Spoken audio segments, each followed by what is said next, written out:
بسم اللہ الرحمن الرحیم۔ معزز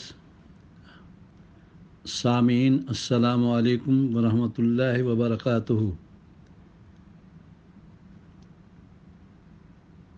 آج میں مفتی محمد رفیق حسنی اعتکاف کے مسائل معتکفین کے استفادہ کے لیے ریکارڈ کرانا چاہتا ہوں۔ مسائل کے جاننے کے لیے بطور تمہید سب سے پہلے مسجد کی تعریف۔ ہمارے علماء نے یہ فرمائی ہے، المحل الموقوف للصلاۃ فیہ، مسجد اس محل اور اس جگہ کا نام ہے جس کو نماز پڑھنے کے لیے وقف کیا گیا۔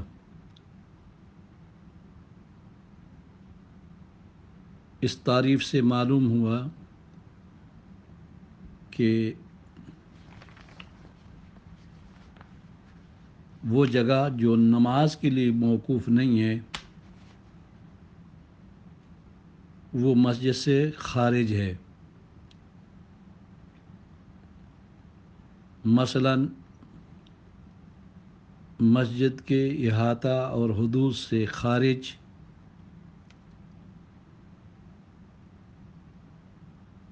باتھ روم، غسل خانے، مسجد سے باہر وہ لان جس میں گھاس ہو یا مکان ہو، امام اور مؤذن کا مکان ہو۔ اسی طرح مسجد سے خارج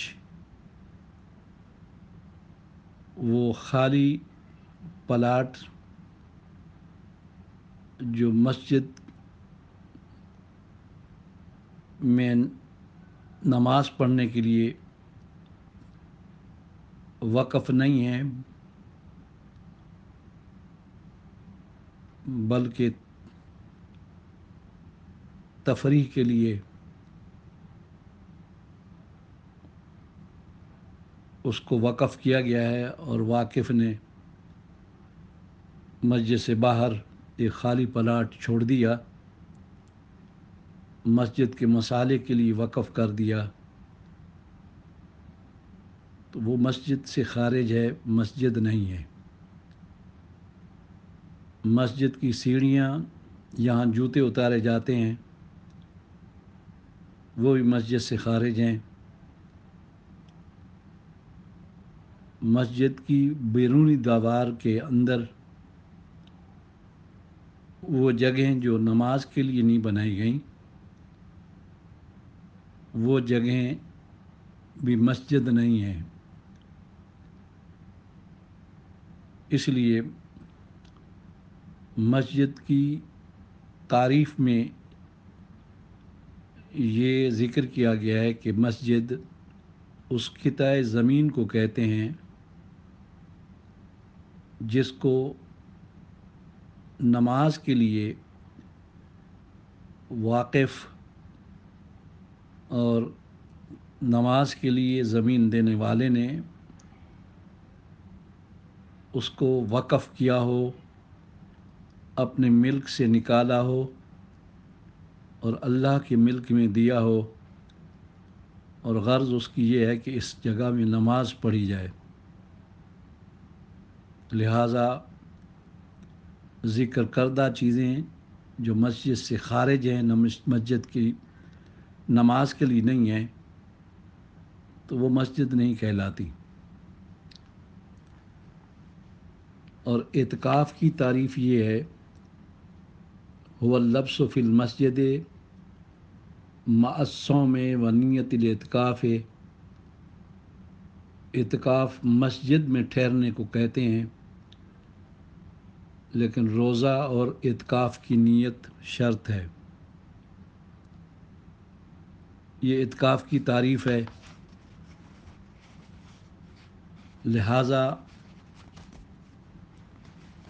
مسجد کے اندر ہی اعتکاف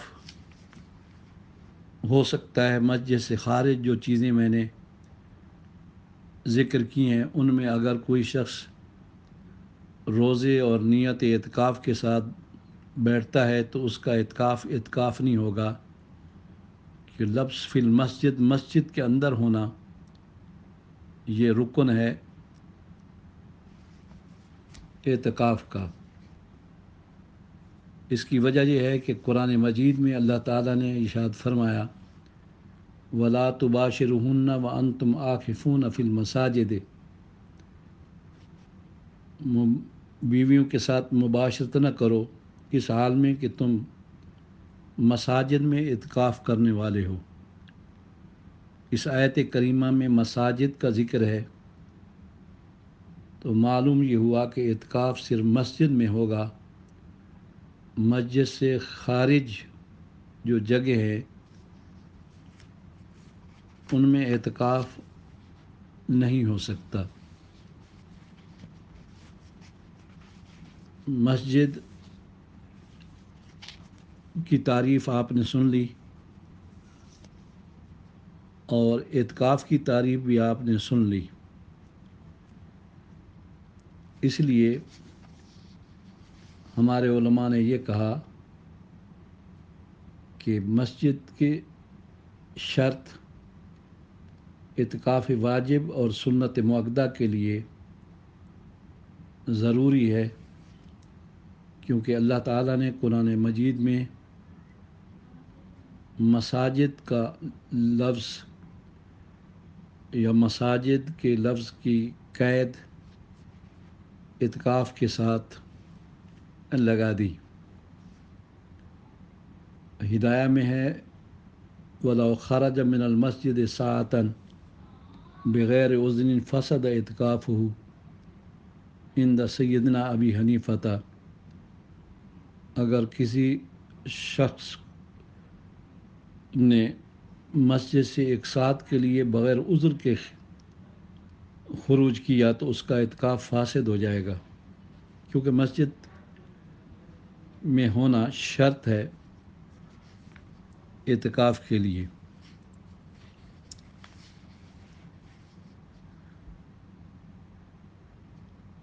اب اعتکاف سے باہر جو جگہ ہوتی ہیں ان کو عربی میں بعض جگہوں کو فنائے مسجد بھی کہا جاتا ہے۔ فنائے مسجد کی تعریف یہ کی گئی ہے کہ وہ مکان جو متصل ہو مسجد کے ساتھ، وہ جگہ اور مکان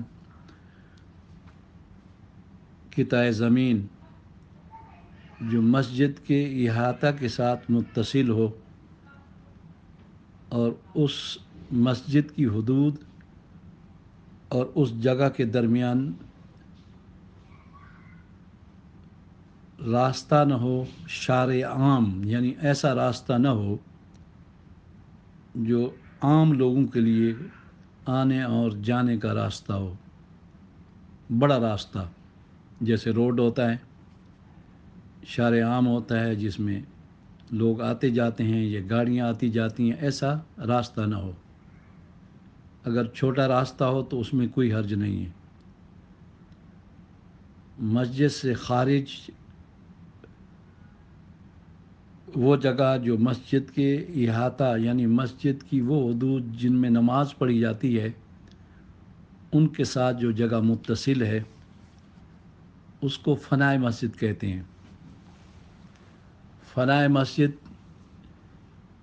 میں مسجد کے باتھ روم، پیشاب خانے اور غسل خانے امام و مؤذن کا مکان، مسجد کی سیڑھیاں جہاں جوتے رکھے جاتے ہیں، مسجد سے خارج، یہ سب فنائے مسجد کی تعریف میں آتے ہیں۔ اس لیے فنائے مسجد میں جس طرح اعتکاف بیٹھنا ممنوع ہے اور اعتکاف نہیں ہو سکتا، اسی طرح بغیر حاجت شرعی اور طبی کے فنائے مسجد میں جانا، مسجد کی حدود سے خارج ہونا، اس سے بھی اعتکاف فاسد ہو جائے گا۔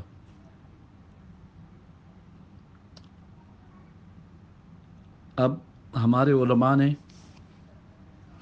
اپنی کتابوں میں لکھا، ضرورت طبی اور شرعی کے لیے مسجد کی حدود سے معتکف خارج ہو سکتا ہے، تو مسجد کی حدود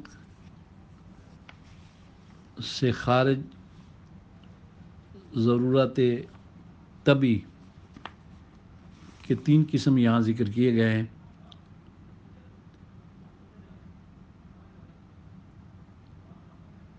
پیشاب پاخانہ، ایک غسل واجب، جیسا کہ معتکف کو احتلام ہو گیا اور اس پر غسل واجب ہے، وہ مسجد کی حدود سے اور مسجد کے لیے تیار کی گئی نماز کی جگہ سے باہر جا سکتا ہے۔ اور وضو، یہ بھی مسجد سے باہر جا کر وضو کر سکتا ہے، کیونکہ وضو خانہ بھی مسجد کے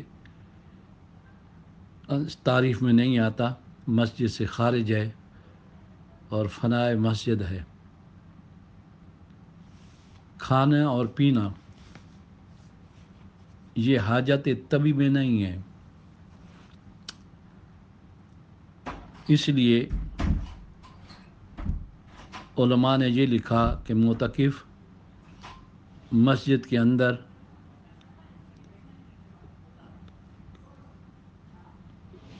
کھانا کھا سکتا ہے، پانی پی سکتا ہے، اس سے اس کے اعتکاف کو فساد سے بچانے کے لیے شریعت نے مسجد کے احاطہ کے اندر کھانے پینے کو جائز رکھا ہے، کیونکہ اعتکاف کا مفہوم یہ ہے کہ مسجد میں بندہ رہے، لیکن ضرورت طبی جیسے غسل واجب اور وضو اور پیشاب مسجد کی حدود میں نہیں ہو سکتا، یعنی مسجد کے احاطہ میں جو نماز کے لیے تیار ہے اس میں نہیں ہو سکتا، اس لیے باہر خروج جائز ہے۔ اور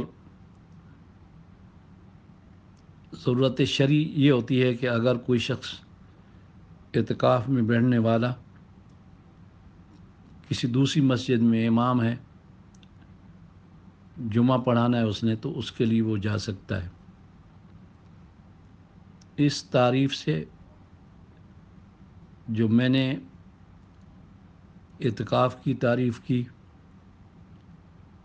اور مسجد کی تعریف سی، معلوم یہ بھی ہوا کہ غسل مسنون بھی مسجد سے باہر نہیں ہو سکتا، کیونکہ غسل مسنون یہ ضرورت طبی میں فقہا نے نہیں ذکر کیا۔ علامہ شامی کی عبارت ہے، حرم علیہ الخروج الا لحاجت الانسان طبیعتاً کبول وغایت وغسل لو احتلم ولا يمكنه الاغتسال فی المسجد، کہ معتکف کے اوپر حرام ہے مسجد سے نکلنا مگر انسانی حاجت کے لیے، جو طبی حاجت ہے جیسے پیشاب ہے، غسل واجب لو احتلم، اگر اس کو احتلام ہوا، اور وہ بھی اس وقت جب کہ وہ مسجد کی احاطہ کے اندر ٹب وغیرہ کے اندر غسل نہیں کر سکتا۔ اب اس دور کے اہم دو مسئلے ہیں جو میں ان کے لیے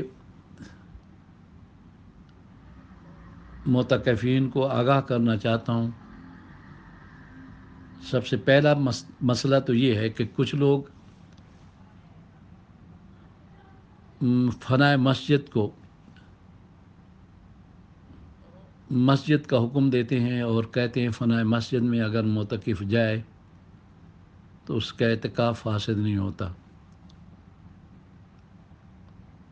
فنائے مسجد میں جانے سے بغیر عذر کے، بغیر حاجت طبی اور شرعی کے،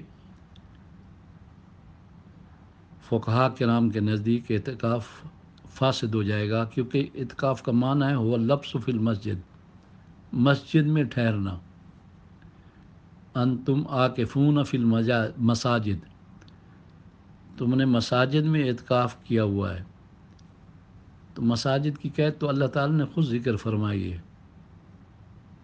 اس لیے فنائے مسجد میں جانے سے اعتکاف فاسد ہو جائے گا۔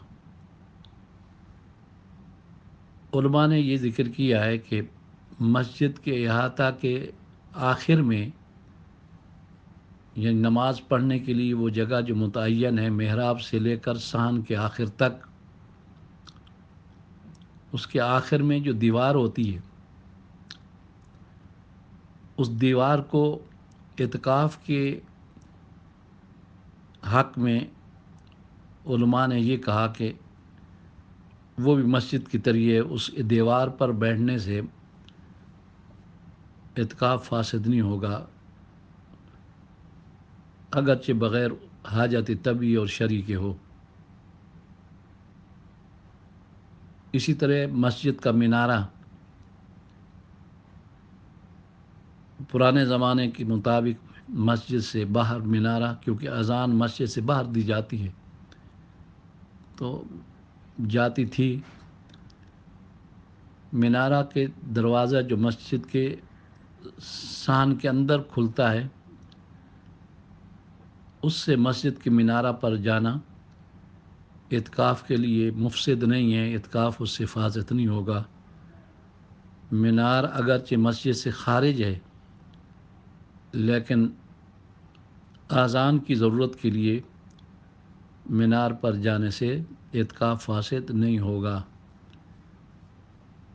اور اگر مسجد کے مینار کے دو دروازے ہیں، ایک مسجد کی احاطہ میں کھلتا ہے، ایک باہر سے کھلتا ہے، اور مؤذن باہر کے راستے سے مینار پر چڑھتا ہے اور وہ معتکف تھا تو اس کا اعتکاف فاسد ہو جائے گا۔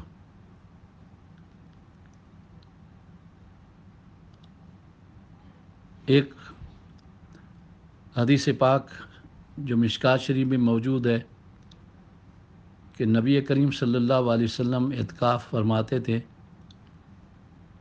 تو قضاء حاجت کے لیے آپ سیدہ عائشہ صدیقہ رضی اللہ تعالی عنہ کے کمر میں تشریف لے جاتے تھے، اس کے علاوہ باہر نہیں جاتے تھے تاکہ اعتکاف فاسد نہ ہو۔ حتیٰ کہ اگر آپ نے کنگھا کرنا ہوتا سر میں تو آپ سر مبارک مسجد کے دروازے سے نکالتے تھے، اور سیدہ عائشہ صدیقہ آپ کے سر مبارک کو کنگھا دیتی تھیں، صاف کرتی تھیں، لیکن آپ کے قدم مبارک مسجد کی احاطہ یعنی ریاض الجنہ کے اندر ہوتے تھے، باہر نہیں جاتے تھے تاکہ اعتکاف فاسد نہ ہو جائے۔ اب جو حضرت عائشہ کا کمرہ تھا وہ مسجد سے خارج تھا، سب ازواج مطہرات کے کمرے مسجد سے خارج تھے، حیض و نفاس کے ساتھ ازواج مطہرات ان میں رہتی تھیں۔ سرکار دو عالم صلی اللہ علیہ وسلم زوجیت کا عمل ان کمروں میں کرتے تھے، اور مسجد میں یہ چیزیں جائز نہیں ہوتی، اور ہر کمرے میں باتھ روم قضاء حاجت کے لیے موجود تھے، اور مسجد کہ وہ احاطہ جو نماز کے لیے موقوف ہے، وقف شدہ ہے، اس میں قضاء حاجت کرنا بھی جائز نہیں ہوتا۔ اس لیے فنائے مسجد میں جانا اگر بغیر ضرورت کے جائز ہوتا تو خود رسول کریم صلی اللہ علیہ وسلم تشریف لے جاتے۔ اب فنائے مسجد جو مسجد سے خارج جگہ ہے، اس کے اور احاطہ مسجد جو نماز کے لیے ہے اس کے درمیان فاصل اگر دیوار ہے تو اس دیوار پر بیٹھنے سے فقہا نے یہ لکھا کہ اعتکاف فاسد نہیں ہوگا۔ ہم نے اس پر یہ بھی استنباط کیا ہے کہ اگر وضو خانہ مسجد کی حدود کے ساتھ متصل ہے اور اس کی کرسیاں مسجد کی حدود کے ساتھ متصل ہیں تو وہاں بیٹھ کر وضو کرنا جائز ہے، اور وضو کرنے کے علاوہ بھی ان کرسیوں پر اگر کوئی شخص بیٹھتا ہے تو اس میں اعتکاف فاسد نہیں ہوگا۔ لیکن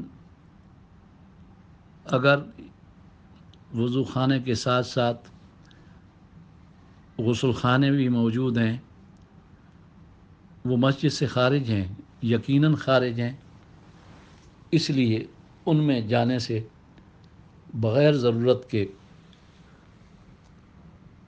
اعتکاف فاسد ہو جائے گا۔ فنائے مسجد کی حدود کا تعین نہیں ہے۔ فنائے مسجد وہ جگہ ہے جو مسجد کی حدود کے ساتھ متصل ہے، اور اس کے درمیان اور مسجد کی حدود کے درمیان شارع عام نہیں ہے، بڑا راستہ نہیں ہے پبلک کے آنے جانے کا۔ یہ تعریف ہے فنائے مسجد کی۔ اب ہر مسجد کی فنا مسجد کے ساتھ قطع زمین جو متصل ہے وہ مختلف ہوتا ہے۔ اس میں ذاتی مکان بھی آ جاتے ہیں جو مسجد کی باؤنڈری کے ساتھ بالکل متصل ہوتے ہیں، ان کے درمیان اور مسجد کی حدود کے درمیان شارع عام نہیں ہوتا، ذاتی مکان بھی آ جاتے ہیں، اور مسجد سے باہر وہ لان جس میں گھاس ہوتا ہے اور لوگ جا کر تفریح کے لیے بیٹھتے اٹھتے ہیں وہ بھی آ جاتے ہیں۔ اس حوالے سے فنائے مسجد کا طول و عرض مقدر اور متعین نہیں کیا جا سکتا کہ کتنے فٹ تک فنائے مسجد ہے اور کتنے فٹ تک مسئلہ مسجد نہیں ہے۔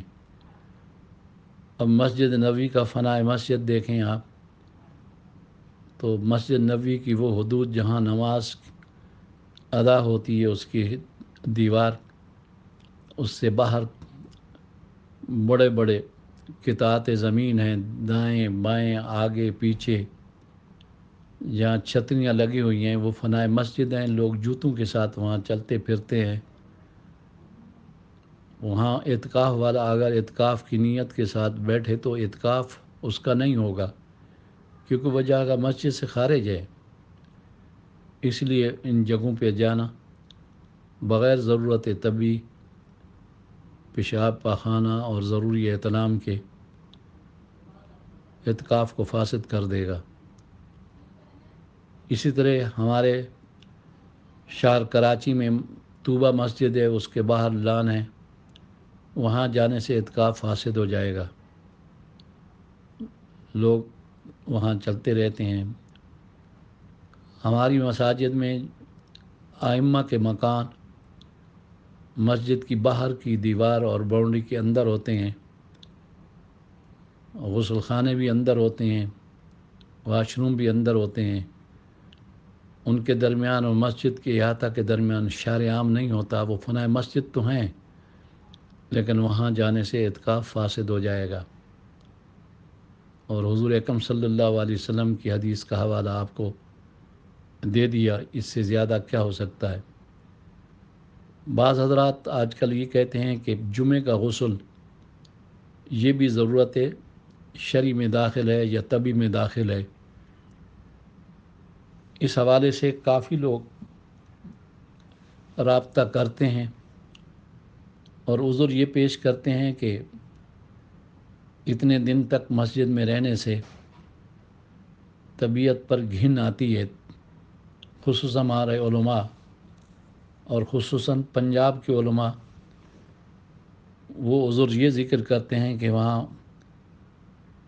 بجلی کی لوڈ شیڈنگ سے پنکھے بھی نہیں چلتے، پسینے پسینہ ہوتے ہیں معتکفین، اور 10 دن کے لیے اگر غسل نہ کریں تو بڑا مشکل ہوتا ہے ان کے لیے۔ یہی حال ہماری ان مساجد کا ہے جہاں ایئر کنڈیشن نہیں ہوتے، اگرچہ وہ شہروں میں ہیں، تو لوگ کہتے ہیں جی اگر جمعے کا غسل بھی نہ کریں تو طبیعت پر بڑی گھن ہوتی ہے۔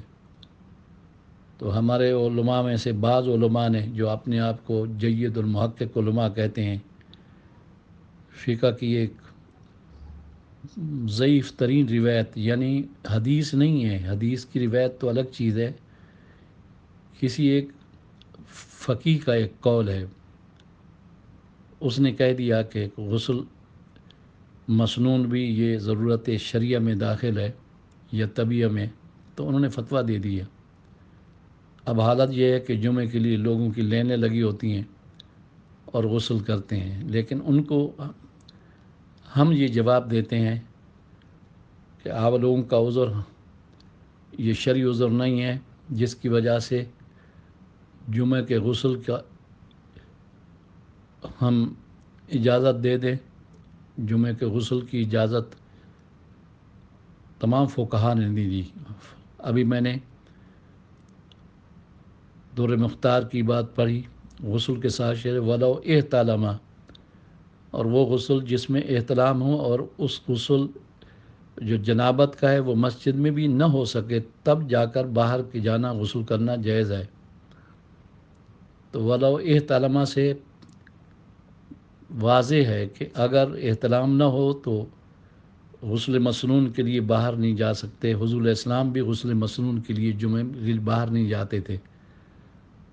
اب رہی نزاکت، آج کل کے لوگ بڑے نازک ہیں، یہ بھی عذر ہوتا ہے کہ طبیعت گھن کھاتی ہے، بوجھ آتا ہے طبیعت پر، تو ان سے گزارش یہ ہے کہ آپ کی مساجد جہاں بجلی کی لوڈ شیڈنگ ہوتی ہے، آپ حضور اکرم صلی اللہ علیہ وسلم کی مسجد کو دیکھیں، 9 سال تک آپ مسلسل اعتکاف بیٹھتے رہے، آپ کی ازواج مطہرات بھی اعتکاف بیٹھتی تھیں، اور مسجد کی حدود 100 × 100 گز تھی، یعنی 150 فٹ چوڑی اور 150 فٹ لمبی تھی، اور صحابہ کرام اس میں اعتکاف بیٹھتے تھے۔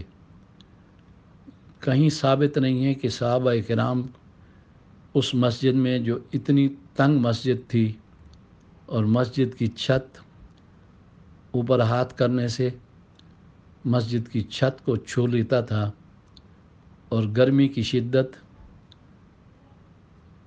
مدینہ منورہ میں پاکستان کی مساجد سے زیادہ ہے، اور نزاکت رسول کریم صلی اللہ علیہ وسلم سے اور پھر صحابہ کرام سے زیادہ ہمارے لوگوں کی نہیں ہے، لیکن وہ بھی جمعے کے غسل کے لیے مسجد سے باہر نہیں جاتے تھے۔ تو یہ لوگ جو عذر پیش کرتے ہیں کہ اگر جمعے کا غسل بھی نہ کیا جائے تو گھن آتی ہے، کیا سرکار دو عالم صلی اللہ علیہ وسلم اس مسئلہ کو نہیں جانتے تھے؟ اور گھن جتنی آپ طہارت اور صفائی کو پسند کرتے تھے، کوئی شخص بھی ایسا نہیں ہے جو ان جیسا صفائی کو پسند کرنے والا ہو، تو وہ کیا آپ نے بھی ایسا نہیں کیا کہ غسل مسنون کے لیے مسجد سے باہر گئے ہوں، یا صحابہ نے بھی ایسا نہیں کیا، اور سلف صالحین میں سے کسی نے ایسا نہیں کیا، اور فقہ کے متون میں بھی یہی ہے۔ لہذا غسل مسنون کے لیے بھی مسجد سے باہر اگر کوئی شخص اعتکاف کی حالت میں جائے گا تو اس کا اعتکاف فاسد ہو جائے گا۔ یہ ہماری گزارشات تھیں۔ بعض لوگ فتاوی رضویہ کا حوالہ دیتے ہیں، تو وہ جواب ہم نے اپنی کتاب میں دے دیا ہے۔ وہ ایک مدرسے کی مثال ہے، جو مدرسہ فنائے مسجد نہیں تھا بلکہ مسجد کا حصہ تھا۔ کیوں؟ اس لیے کہ وہ جو مدرسہ مسجد کے دائیں بائیں مسجد کے احاطہ کے ساتھ بنایا جاتا تھا۔ شروع میں یہ مساجد کے اندر مدرسے بھی اسی طرح ہوتے تھے، وہ مسجد کا حصہ ہوتے تھے، وہ نماز جماعت ہوتی تھی، صفیں بیچتی تھیں۔ تو اگر مدرسہ مسجد کا حصہ ہے، مسجد کا وہ حصہ جس میں نماز پڑھنے کے لیے واقف نے اجازت دی ہے اور اس جگہ کو وقف کیا ہے، تو وہ مدرسہ نہیں ہے، وہ حقیقت میں مسجد ہے۔ اس لیے اس میں جانے سے اعتکاف فاسد نہیں ہوگا۔ نمبر 2، اس میں یہ ہے کہ فنائے مسجد احترام میں مسجد کی طرح ہوتی ہے، اور اتصال صفوف میں اور اقتداء میں وہ مسجد کی طرح ہوتی ہے۔ اگر کوئی شخص فنائے مسجد میں اقتداء کرتا ہے اس امام کی جو مسجد کے محراب میں نماز پڑھا رہا ہے، تو اس کی اقتداء صحیح ہو جائے گی، وہ منفصل نہیں ہے۔ اعتکاف ایک الگ چیز ہے، احترام الگ چیز ہے، اقتداء ایک الگ چیز ہے۔ اقتداء کے حوالے سے اعتکاف کو قیاس کرنا، احترام کے حوالے سے قیاس کرنا، یہ فقہا کے نزدیک ثابت نہیں ہے۔ اس لیے معتکفین کے لیے یہ ضروری ہے کہ غسل مسنون بھی مسجد سے باہر نہ کریں، اور جمعہ کا غسل بھی مسجد سے باہر نہ کریں۔ البتہ مسجد کی حدود کے اندر تولیہ کے ساتھ اپنے جسم کو صاف کر لیں، یا بڑا ٹب رکھ کر اس کے اندر غسل کر لیں، یا مسجد کی دیوار سے سر نکال کر اس طرح اپنے سر کو صاف کر لیں یا بدن کو صاف کر لیں، جیسے نبی کریم صلی اللہ علیہ وسلم فرمایا کرتے تھے۔ لیکن آپ کے قدم مبارک مسجد کی حدود سے، یعنی وہ جگہ جو مسجد کی حد تھی جس میں نماز پڑھنے کے لیے حکم تھا، ریاض الجنہ، آپ کی قدم اس سے باہر نہیں جاتے تھے۔ کتنی بڑی واضح مثال ہے، لیکن افسوس ہے کہ لوگ ان کو نہیں سمجھتے، اور آج کل تو فنائے مسجد میں لوگ کھاتے پیتے ہیں،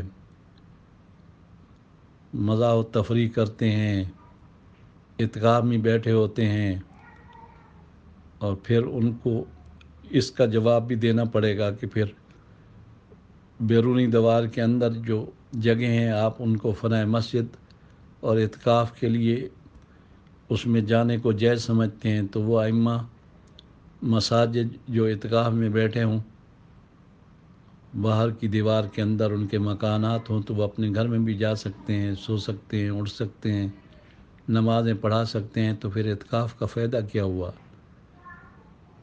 یہ بہت بڑی